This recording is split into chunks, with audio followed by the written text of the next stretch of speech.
Hello කට්ටිය කොහමද?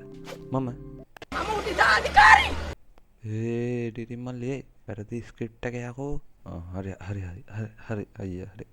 ඕඩයක් ඉතින් අද මං කියලා දෙන්න යන්නේ මෙන්න මෙයාගේ ටෙස්ට් ඉෆෙක්ට් එක හදන හැටි. මේක නම නැත්te යකෝ. මොකද්ද නම? ටෙස්ට් ඉෆෙක්ට් එකේ. මේ ටෙස්ට් ඉෆෙක්ට් එකේ නම තමයි ස්ලයිඩ් ටෙක්ස්ට් ඉෆෙක්ට්. එහෙනම් වැඩි කතා ඕනේ නැහැ. අපි යමු මේක හදන්න කොහොමද කියලා බලන්න. Let's go to the video.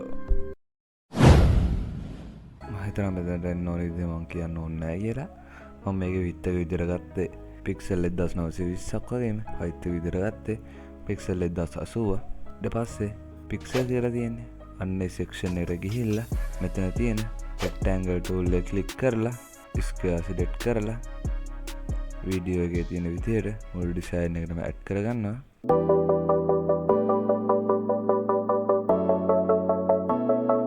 මෙතන උඩ බාර් එකේ අපේ රෙක්ටැන්ගල් එකට අදාළ ටූල් ටික බලා ගන්න පුළුවන්. ඒකේ තියෙන මෙන්න මේ සුදු පාට කොටුව තියෙන්නේ. අන්න ඒක ක්ලික් කරලා මම රෙක්ටැන්ගල් එකේ කලර් එක චේන්ජ් කරගන්නවා.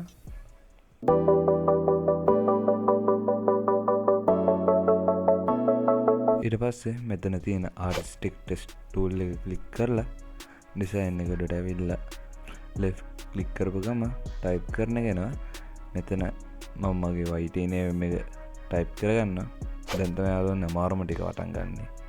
මේක ටිකක් හරි ස්කිප් කරොත් ඔයාලට මුකුත් තේරෙන්නේ නැති වෙයි. ඊට පස්සේ මම වෙක්ටර්ස් සෙක්ෂන් එකට මාරු වෙලා මගේ ටෙක්ස්ට් එක රීසයිස් කරගෙන අපේ ටෙක්ස්ට් එකට අදාළ ටූල් බාර් එකේ මේ ටූල් එක ක්ලික් කරලා අප කේස් ක්ලික් කරලා ඔක්කොම අකුරු ටික කැපිටල් කරගන්නවා. ඊට පස්සේ මම ටෙක්ස්ට් එක මෙහෙම මැදට සෙන්ටර් කරගන්නවා. ඊට පස්සේ ටෙක්ස්ට් ටූල් බාර් එකේ කලර් චේන්ජ් ටූල් එක ක්ලික් කරලා ටෙක්ස්ට් එකේ කලර් එක චේන්ජ් කරගන්නවා.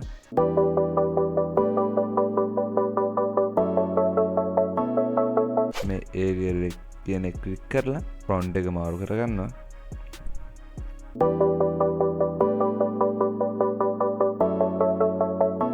ෆොන්ට් එක මාරු කරගත්තට පස්සේ මෙන්න මේ විදිහට තව ටිකක් රීසයිස් කරගන්න.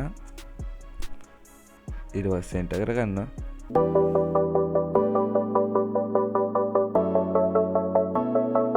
දැන් මෙතන තියෙන pencil tool එක ක්ලික් කරලා knife tool එක ක්ලික් කරගන්නවා.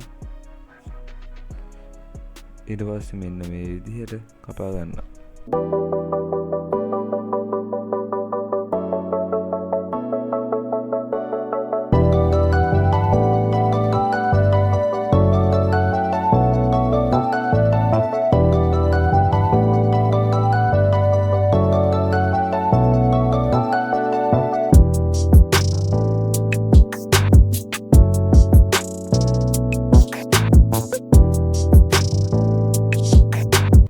මවුසෙන් කෙලින්ම කපාගන්න අමාරු නිසා මෙයාලා ඒකට සොලියුෂන් එකක් දීලා තියෙනවා. ඒක තමයි මේ තියෙන්නේ. මෙන්න මේ මම ඉතින් ගොනා නිසා ඒකම තමතුුණා. ඒක සමා වෙන්න හරි කමන්නේ. දැන් අපිට බලා ගන්න පුළුවන් මෙතනින් ගෲප් එකක් හැදලා තියෙනවා.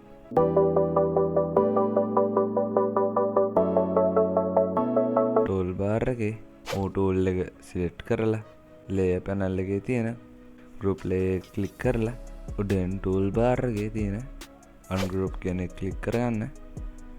ඊට පස්සේ ලේයර් පැනල් එකේ බෑග්ග්‍රවුන්ඩ් එක ලොක් කරගන්න ඕනේ. ඊට පස්සේ මෙන්න මේ විදිහට උඩ ටික සිලෙක්ට් කරලා ගෲප් එක උඩ ටික සිලෙක්ට් කරලා ගෲප් කරගන්න. ඒකම යට එකටත් කරගන්න.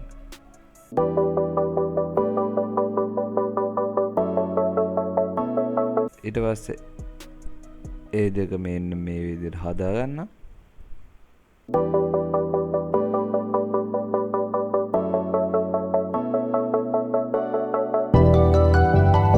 දැන් මෙන්න මේ විදිහට නම යට භාගය සිලෙක්ට් කරලා ලේයර් පැනල් එකට යටින් තියෙන effects කියන එක ක්ලික් කරගන්න. ඊට පස්සේ ඔයාලට මෙන්න මේ වගේ පැනල් එකක් එයි.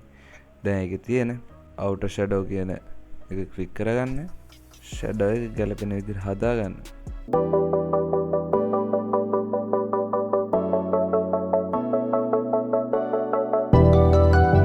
මේ තියෙන මම මාරු කරපු ටික. ඊට පස්සේ ටූල් බාර් එකේ තියෙන ෆිල් ටූල් එක ක්ලික් කරලා මෙන්න මේ විදිහට කරගන්න. ආව් ඇයි ගැහුවේ? ට්‍රාන්ස්පරන්සි ටූල් එක ක්ලික් කරන්න උල 100ද? සෝරි යාළුවනේ මෙතන තියෙන ට්‍රාන්ස්පරන්සි ටූල් එක ක්ලික් කරලා මේ විදිහට හදාගන්න.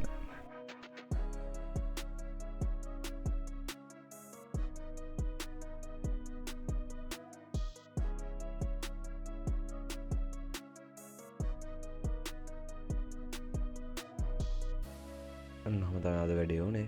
මේ තියෙන අපේ අවසාන අවුට්පුට් එක. මේ වගේ වීඩියෝ දිගටම බලන්න. දැන් මම සබ්ස්ක්‍රයිබ් කරලා වීඩියෝ එකට ලයික් එකක් දාගෙන යන්න. ඔයාලගේ එඩිට් කරන්න ඉගෙන ගන්න යාළුවට මේ වීඩියෝ ෂෙයා කරන්න අමතක කරන්න එපා. ඊළඟ ඕන වීඩියෝ එක පහළ කමෙන්ට් බොක්ස් එකේ කමෙන්ට් කරගෙන යන්න. එහෙනම් අපි ඊළඟ වීඩියෝ එකේ සෙට් වෙමු.